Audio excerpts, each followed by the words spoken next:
Hello friends, welcome to my channel mister class 9-10। दोस्तों आज हम बात करने वाले हैं क्लास 9th के इंग्लिश का प्रोज का 6 नंबर चैप्टर। इस पर ऑलरेडी हमने पांचों जो चैप्टर्स हैं उस पर ऑलरेडी हमने वीडियो बना दिया है। अगर आपने वो वीडियोस नहीं देखी हैं तो प्लीज़ आप चैनल पे जाइए, विजिट कीजिए और जा करके आप वो वीडियोस देख सकते हैं। तो आज हम बात करने वाले हैं चैप्टर नंबर 6 जो कि आपके अप्रोच का है, उसके समरी के बारे में कि आखिर ओवरऑल क्या कहना चाह रहा है, क्या चैप्टर में हमें बताया गया है। क्योंकि अगर हमें चैप्टर पता होगा ना तो उससे रिलेटेड जो भी क्वेश्चन आपसे एग्जाम में पूछा जाएगा आप उसका आंसर इजीली दे पाओगे, क्योंकि आपको आंसर तो पता होगा, क्योंकि पूरा चैप्टर आपने पढ़ा हुआ है, आपको पता है इस चैप्टर में किस चीज़ के बारे में बात किया गया है, क्या क्या इसमें बताया गया है। तो अगर आपको चैप्टर पता होगा तो आप आंसर हिंदी में ही दे पाएंगे और उसको ट्रांसलेट करके आप इजीली आंसर दे पाएंगे। तो इसके लिए समरी काफ़ी इंपॉर्टेंट होती है। तो ये 6 नंबर जो आपका चैप्टर है the rules of the roads, इसको किसी ने लिखा नहीं है, ये रूल्स ऑफ द रोड्स यानी कि हमें कौन कौन से रूल्स फॉलो करने चाहिए उसके बारे में यहाँ बात किया गया है। ये जो चैप्टर है ये 4 पार्ट्स में बटा हुआ है। पहला पार्ट बिजी स्ट्रीट और मैरिज से रिलेटेड है, दूसरा ट्रेन बस से, तीसरा ट्रैफिक रूल से और चौथा ड्राइवर और पुलिसमैन की क्या ड्यूटी है उसके बारे में बताया गया है। तो आइए फर्स्ट पार्ट से शुरू करते हैं। फर्स्ट पार्ट है बिजी स्ट्रीट। बिजी स्ट्रीट में क्या बताया गया इसमें कि एक व्यक्ति होता है जो कि उसको लगता है कि उसके पास जो राइट्स हैं, उसके पास फ्रीडम का राइट्स है, तो वो हर चीज़ करने के लिए फ्री है जो भी वो चाहता है। तो वो बिजी मैन एक बिजी स्ट्रीट से होकर के जाता है वो आदमी, और अपना एक लाठी होता है जिसके सहारे वो चल रहा होता है, उसको चारों तरफ इसी तरह से घुमाते घुमाते राउंड राउंड करते हुए जा रहा होता है, क्योंकि उसे लगता है कि मेरा दिल कर रहा है तो मुझे फ्रीडम है, मैं कुछ भी कर सकता हूँ। तभी उसके पीछे एक जेंटलमैन आता है और उसको वो ऑब्जेक्ट करता है, रोकता है कि तुम ऐसा क्यों कर रहे हो। तो वो कहता है कि मेरी मर्जी, मेरी लाइफ है, मुझे पता है जो करना है मैं करूँगा, मेरी फ्रीडम है। तो वो जेंटलमैन उसको समझाता है कि तुम्हारी फ्रीडम वहीं तक है जहाँ तक मेरी नाक आती है, यानी कि जहाँ तक मेरी नाक आ गई ना, यहाँ से तुम्हारा फ्रीडम खत्म हुआ, यहाँ से मेरा फ्रीडम शुरू होता है।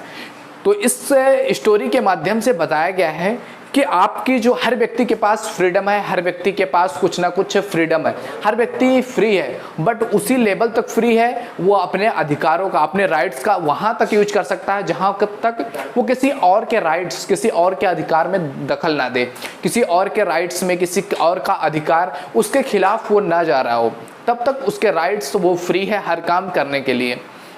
तो इसी के माध्यम से बताया गया है कि बिजी स्ट्रीट पे किस तरह से वो डंडा घुमाते हुए चल रहा था, उसको लगता था कि मैं फ्री हूँ हर काम करने के लिए जो मैं चाहता हूँ। और इसी तरह से मैरिज के बारे में बताया गया है कि कभी कभी क्या होता है, एक बिजी स्ट्रीट है, कोई सिटी है, शहर है, गांव है, तो वहाँ किसी की अगर एक दिन शादी हो गई तो उसके एक दिन पहले से ही डीजे, बड़े बड़े लाउड स्पीकर आकर के रख दिए जाते हैं और वो बजना स्टार्ट हो जाता है लाउड स्पीकर, बिना इसका केयर किए कि इससे लोग किसी और पर क्या इफेक्ट पड़ रहा है। हो सकता है आसपास में कोई बीमार हो, किसी को हार्ट अटैक की प्रॉब्लम हो, आप इतने हाई बीट पे लाउड स्पीकर बजा रहे हो तो उससे उसको प्रॉब्लम हो, कोई स्टूडेंट हो उसको पढ़ना हो तो उसकी पढ़ाई में आप दखल डाल रहे हो, कोई अगर नहीं भी सुनना चाहता आप ज़बरदस्ती उसको सुनाने पर मजबूर कर रहे हो। ऐसा होता है बहुत सारे, आपने भी देखा होगा, आपके आसपास भी, हमारे आसपास भी, हर किसी के आसपास ऐसे लोग होते हैं। उनका ये इंटेंशन तो नहीं होता है कि हम बजा रहे हैं ताकि इनको प्रॉब्लम हो, लेकिन वो इस बात की भी केयर नहीं करते हैं कि उनके बजाने से क्या किसी को प्रॉब्लम हो रहा है। क्या हम जिनके लिए बजा रहे हैं, आपके गेस्ट के लिए बजा रहे हो, उनको तो आप छोटा सा स्पीकर लगा करके आप अपने घर में रख सकते हो तो उनके लिए भी बच सकता है। बट हमारा इंटेंशन ना रखते हुए भी हम ये नहीं सोचते हैं कि हमारी वजह से, हमारे राइट्स की वजह से किसी और के राइट्स में दखल आ रहे हैं या नहीं आ रहे हैं। तो इस चीज़ का ध्यान रखना अपने आप में एक जिम्मेदारी होती है, जो कि हर सिटीजन का, हर नागरिक की जिम्मेदारी है कि वो इस चीज़ का ध्यान रखें। और इसके बाद आइए आते हैं सेकेंड पार्ट पे। सेकेंड पार्ट है ट्रेन और बस से रिलेटेड, कि कभी कभी होता है जब हम ट्रेन में सफ़र कर रहे होते हैं तो एक व्यक्ति अगर नाइट हो गया या उसको सोना है, वो सोने जा रहा है, तभी 3-4 लोग एक साथ गुट बना करके इंडिया की राजनीति पे, फॉरेन पॉलिसीज पे डिस्कस करना शुरू कर देते हैं। 4 घंटे 6 घंटे वो लगातार बोलते रहते हैं, ये सोचे बगैर कि जो बंदा सोने जा रहा है उसको तो इससे कुछ मतलब नहीं है, वो नहीं सुनना चाहता, तो किसी और के राइट्स में हम दखल दे रहे हैं। और वो जो बंदा जो सोने गया है अब तो सो नहीं सकता, उसको 3-4 घंटे उनकी भागवत सुननी पड़ेगी। तो ऐसा होता है, हम अपने राइट्स को इस तरह से मानने लगते हैं कि हम किसी और के राइट्स को वैल्यू ही नहीं दे पाते। और तो ये चीज गलत हो जाता है कि आपको हर किसी के राइट्स को ध्यान में रखकर चलना होता है। ऐसा नहीं है कि हर कोई इसी तरह से करता है, बट कुछ लोग इस तरह से करते हैं, दूसरों के राइट्स में दखलंदाज करते हैं। कई लोग ऐसे भी होते हैं जो कि ट्रेन हो गया या बस हो गया, अगर कोई बूढ़ा व्यक्ति आ जा रहा है, कोई महिला आ रही है बच्चे को लेकर के, तो वो अपने सीट भी छोड़ देते हैं। तो ऐसे भी लोग हैं। लेकिन कुछ लोग ऐसे हैं जो किसी और के राइट्स को उतनी इंपॉर्टेंस नहीं देते हैं। तो ये कहानी के माध्यम से, इस स्टोरी के माध्यम से यही बताने की कोशिश की जाती रही है कि आप किसी के राइट्स को आप दबा नहीं सकते। आपको भी पूरा फ्रीडम है, पूरा राइट्स है, जब तक आप किसी अदर के, किसी दूसरे के राइट्स में इंटरफेयर नहीं कर रहे हैं। तो ये था बस और ट्रेन के जो सेकंड पार्ट था। तीसरा था ट्रैफिक रूल्स से लेकर के कि हमें किस तरह से व्यवहार करना चाहिए, किस तरह से बिहेव करना चाहिए। इसके लिए कोई रूल्स नहीं बने हुए हैं कि किस तरह से आपको किसी अदर के साथ बिहेव करना चाहिए। इसके लिए कोई जबरदस्ती कोई रूल नहीं बना हुआ है। यह हमारी सोच, हमारी मानसिकता पर डिपेंड करता है कि हम किस तरह से अपने राइट्स और अदर के राइट्स, दोनों के राइट्स को मिक्स करके दोनों खुश रहें, इस तरह से कैसे मैनेज करते हैं। या आपके मेंटालिटी, आपके माइंड पर निर्भर करता है। बट अगर कुछ ट्रैफिक की बात की जाए तो ट्रैफिक के लिए रूल्स बनाए गए हैं कि आपको किस तरह से रोड्स पे चलना है, किस तरह से कोई अदर व्हीकल आ रही है तो उसको किस तरह से साइड देना है, किसी अदर व्हीकल वाले के साथ किस तरह का बिहेव करना है। ये सारी चीजें पूरी तरह से डिफाइन है। ये रूल्स हैं ट्रैफिक रूल्स।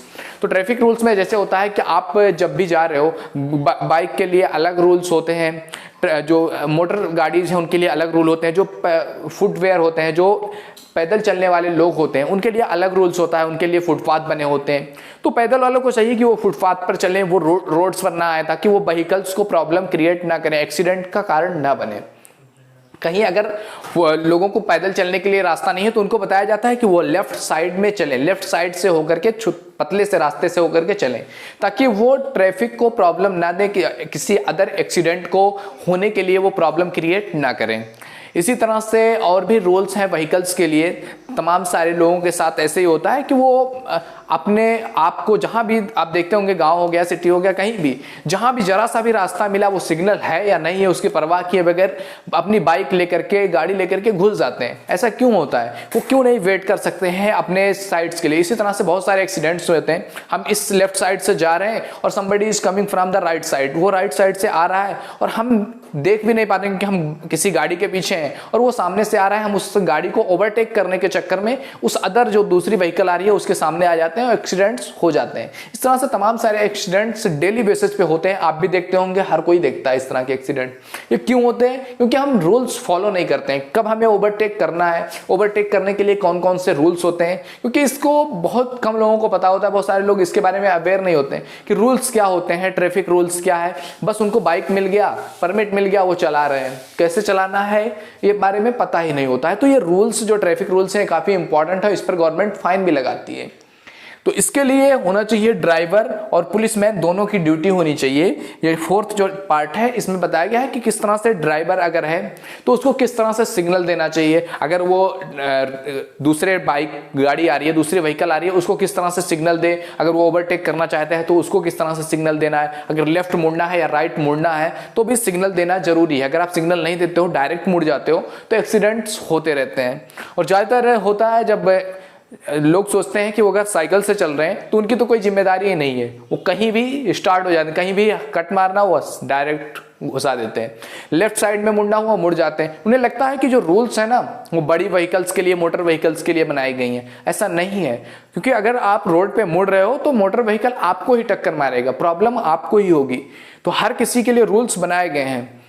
रूल्स का फॉलो करना, ड्राइवर को किस तरह से इंडिकेट करना है, सामने से आ रही गाड़ी को किस तरह से समझ करके उसके भावनाओं को, कि उसको भी तकलीफ ना हो, आपको भी प्रॉब्लम ना हो, आप इजीली जा सकेंगे। कभी कभी नाइट में कैसे होता है, सामने वाला ऊपर फोकस करके बाइक चला रहा होता है गाड़ी, आप भी ऊपर फोकस करके गाड़ी चलाते हो, तो क्या होता है सामने वाले के डायरेक्ट स्क्रीन पे, डायरेक्ट उसके ग्लास पे लाइट पड़ता है और वो देखने में असमर्थ हो जाता है कि सामने से क्या आ रहा है। और अगर दोनों ही अपनी लाइट को डिम करते हैं, डाउन करते हैं, तो दोनों ही इजीली निकल पाएंगे और एक्सीडेंट होने के चांसेस कम हो जाते हैं। तो ये दोनों ड्राइवर्स को समझना होता है और इसमें पुलिसमैन की भी काफ़ी इंपॉर्टेंस होती है। अगर पुलिस वाला किसी ट्रैफिक का सिग्नल है, अगर वहाँ पुलिस वाला नहीं है तो आप भीड़ भाड़ होने के चांसेस बहुत रहते हैं। अगर वो पुलिस वाला उसको समझदारी से डाइवर्ट करता रहता है, एक एक रोड को ओपन करता है, तो अच्छे से ट्रैफिक को हैंडल किया जा सकता है। तो ट्रैफिक मैन और ड्राइवर्स का दोनों का बहुत इंपॉर्टेंट योगदान होता है अगर ट्रैफिक को अच्छे तरीके से चलाना है।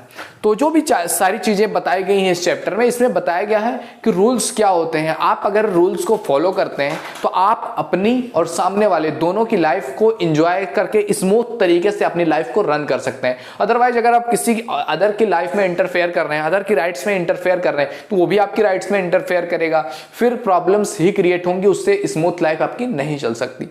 तो इस कहानी का रूल्स ऑफ द रोड्स का यही अर्थ था कि आप किस तरह से रूल्स को फॉलो करें और अपनी लाइफ, अदर की लाइफ, सभी की लाइफ को स्मूथली रन करने दें। तो आई होप आपको पूरा चैप्टर समझ में आया होगा।